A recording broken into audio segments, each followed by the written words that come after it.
Hello అండి, అందరూ ఎలా ఉన్నారు? ఈరోజైతే ఇక్కడ నేను క్యాబేజీ పకోడీ వేస్తున్నాను. చాలా క్రిస్పీగా టేస్టీగా బాగున్నాయి. ఈ రెసిపీ నాకు ఒకసారి మా ఫ్రెండ్ పాట్లాక్ వచ్చినప్పుడు ఈ ఐటెం చేసుకొచ్చింది.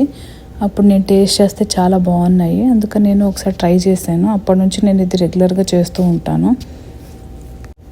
దీనికోసం ముందుగా క్యాబేజీని పొడవుగా సన్నగా తురిమి పెట్టుకోవాలి. తర్వాత దాంట్లోకి సాల్టు, రెడ్ చిల్లీ పౌడరు, పసుపు, ఇంకా garam masala powder, ginger garlic paste and కొంచెం మైదా అండ్ కార్న్ఫ్లోర్ వేసుకొని కొంచెం వాటర్ పోసుకొని ఆనియన్ పకోడీ లాగా మిక్స్ చేసి పెట్టుకోవాలి. బ్యాటర్ ఇలా మిక్స్ చేసి పెట్టుకున్న తర్వాత దాన్ని వేడివేడిగా కాగిన ఆయిల్లో వేసుకొని ఇలా ఫ్రై చేసుకోవటమే. అంతేనండి, చాలా సింపుల్. ఆల్మోస్ట్ ప్రాసెస్ అంతా కూడా మన ఆనియన్ పకోడీలానే ఉంటుంది. జస్ట్ క్యాబేజీ ఒకటే చేంజ్ అంతే. ఇలా క్రిస్పీగా కొంచెం సిమ్లో పెట్టి ఫ్రై చేసుకోవాలి. అప్పుడు మనకి మంచి క్రిస్పీగా వస్తాయి, మాడిపోకుండా.